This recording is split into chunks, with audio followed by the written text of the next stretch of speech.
Adrian Newey's first Aston Martin has just been exposed. 4 seconds per lap off the pace. 160 horsepower missing on the straights. A hybrid system that overheats after 3 laps. And a Honda engine that, according to internal leaks, cannot even recharge the battery properly. This was supposed to be the super team of 2026. Newey designing the most extreme chassis on the grid. Honda delivering a brand new power unit. Fernando Alonso chasing one last championship dream.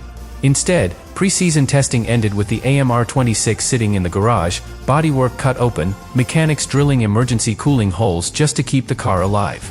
The engine drops into limp mode. The battery hits thermal protection. The car becomes a passenger on the straight. And now Honda has publicly admitted their simulations did not match reality. Australia is days away. Emergency battery upgrades are being rushed.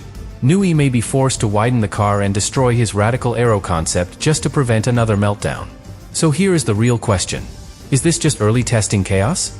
Or is Aston Martin reliving the McLaren-Honda nightmare all over again? Subscribe now, because what we are about to break down could define whether Newey's masterpiece becomes a title contender, or the biggest technical disaster of the new era. Now let's break down exactly why this is not just a bad week of testing. Because the core problem is not lap time. It is architecture. The AMR26 was designed around one extreme assumption. That Honda would deliver a compact, thermally stable, high-density power unit capable of sustaining 350 kilowatts of electric deployment without overheating. Newey built the entire rear of the car around that promise. Ultra-tight packaging. Minimal side pod volume. Aggressive Coke bottle taper. A size zero philosophy taken even further than his previous Red Bull concepts. On paper, it is genius. In reality, it is suffocation. In Barcelona, the early warning signs were subtle. 3 consecutive laps at moderate pace, and temperatures spiked.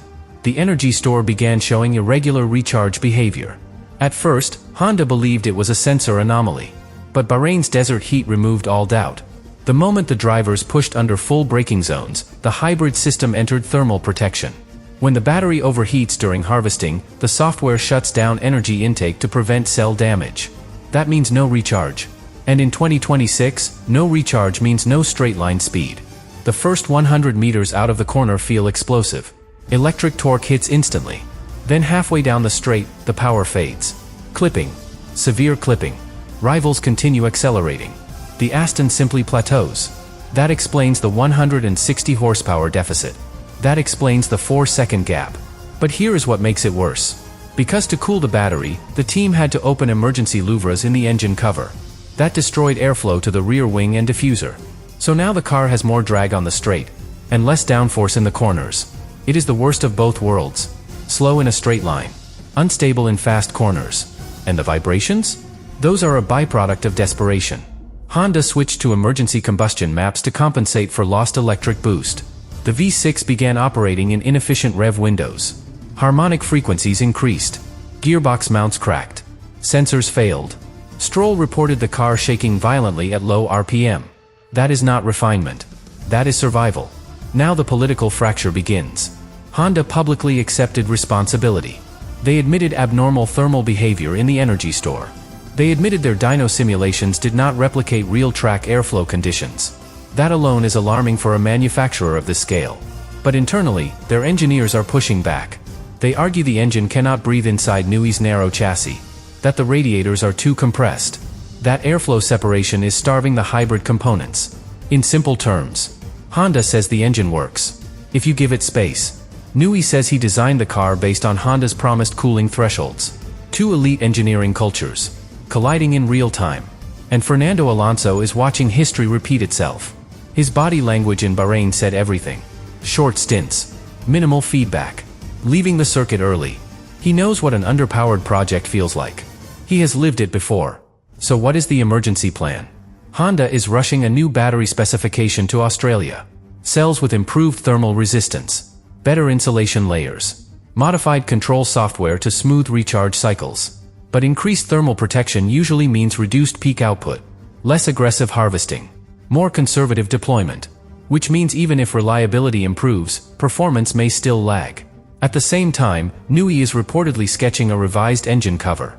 Wider. More conventional. Sacrificing aerodynamic purity for cooling stability.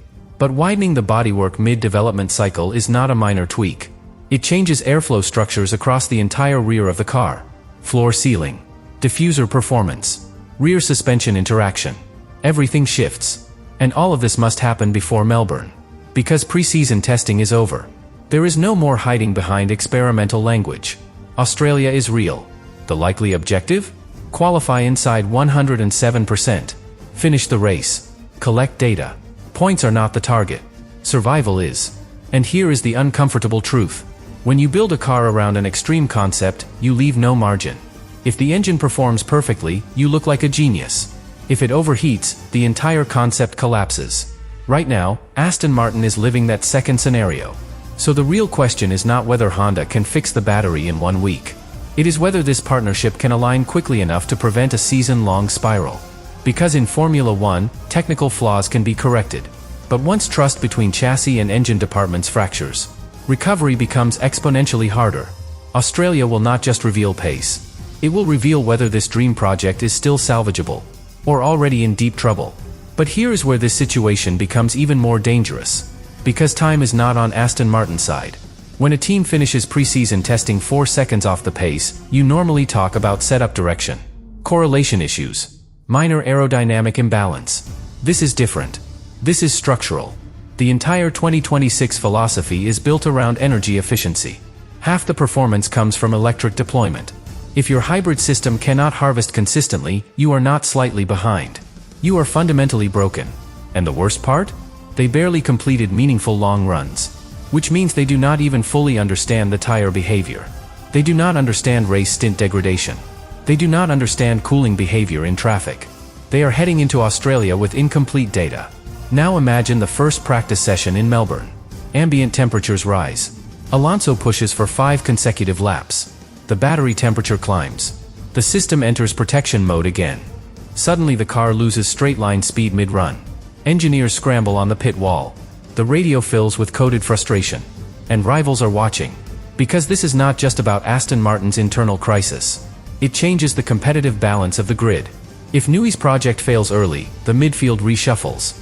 Teams like Mercedes and Ferrari breathe easier. Red Bull removes a potential long-term threat. And politically, it weakens Lawrence Stroll's grand vision. Remember, Aston Martin invested massively in infrastructure. New factory. New wind tunnel. New technical leadership. Newey was the final piece. If the first public image of that project is a car with emergency cooling holes cut into its bodywork, that damages perception immediately. Sponsors notice. Investors notice. The paddock notices. And then there is Honda. They left Formula One once already. Returned with a point to prove. This partnership was supposed to redefine their reputation. Instead, the early narrative echoes the darkest chapter of their hybrid era. Overheating. Underpowered. Drivers frustrated. The difference this time is transparency. Honda has admitted fault. They have mobilized 24-hour dyno cycles in Sakura. They are manufacturing revised battery units. They are negotiating with Aston Martin to widen the bodywork. That honesty is positive. But honesty does not buy lap time. And Formula One is ruthless. If Australia confirms a 90% probability of retirement due to hybrid failure, the pressure becomes unbearable. Fernando Alonso is not a development driver. He is 40+ years old. He joined this project believing in a championship-capable machine. If he senses another long-term rebuild, his patience will evaporate quickly. And Newey? He is brilliant. But he is also human. If the engine limitations force him to compromise his aerodynamic vision repeatedly, frustration builds internally. The genius of extreme packaging only works if the power unit cooperates. Right now, it is not cooperating. So what is the realistic outlook? Short term. Australia is about survival. Cooling first. Performance second. Expect wider engine covers. Expect conservative engine maps. Expect shorter stints in practice. Medium term. If Honda stabilizes the energy store and improves thermal management, the AMR26's underlying aerodynamic efficiency could resurface.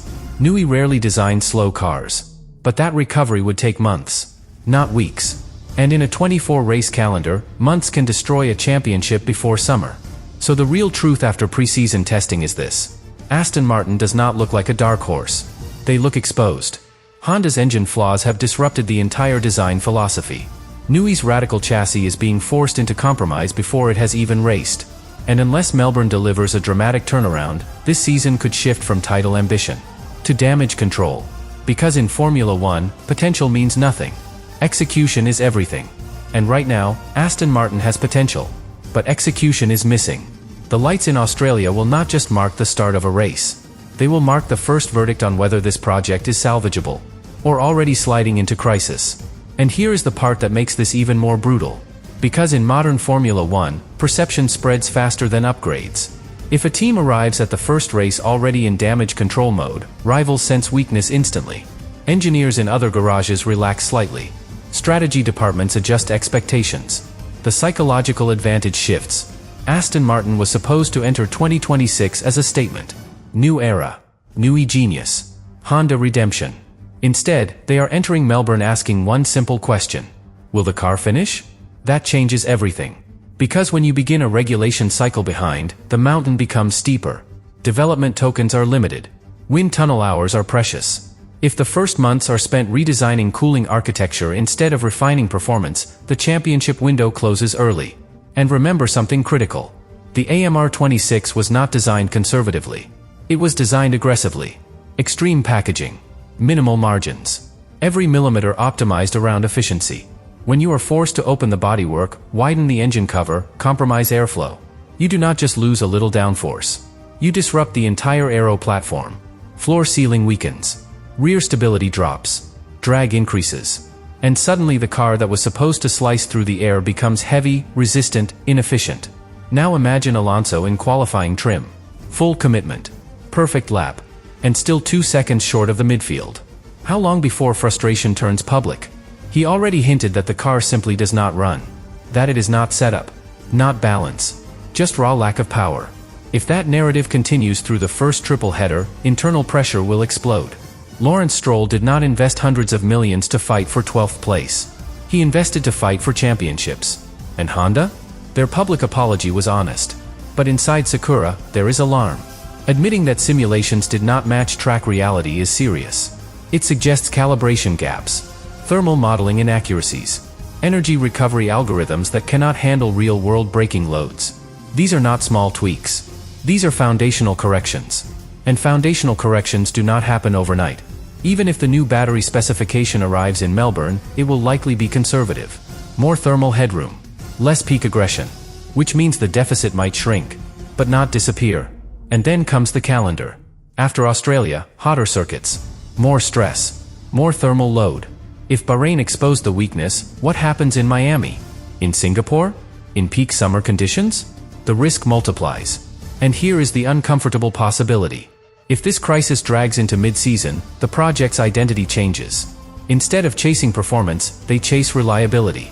Instead of innovating, they stabilize. Instead of attacking, they survive. That is not what Newey signed up for. That is not what Alonso returned for. So the real truth after preseason is harsh but clear. Aston Martin is not slightly off. They are structurally compromised by a power unit that cannot deliver under the current packaging philosophy. And unless Honda's emergency measures transform the thermal behavior immediately, this season could begin with a gap that takes an entire year to close. Australia will be more than a race. It will be proof of concept. Either the revised battery holds temperature. Either the widened bodywork stabilizes the system. Either the vibrations are controlled. Or the crisis becomes visible to the world. Because once the lights go out and the cars hit full deployment on the main straight, there will be no hiding. If the AMR26 fades halfway down the straight again, if rivals pull past effortlessly, the verdict will be immediate. Newey's Aston Martin is not fighting for the future. It is fighting for survival. And in Formula 1, survival mode is the most dangerous place a dream project can begin.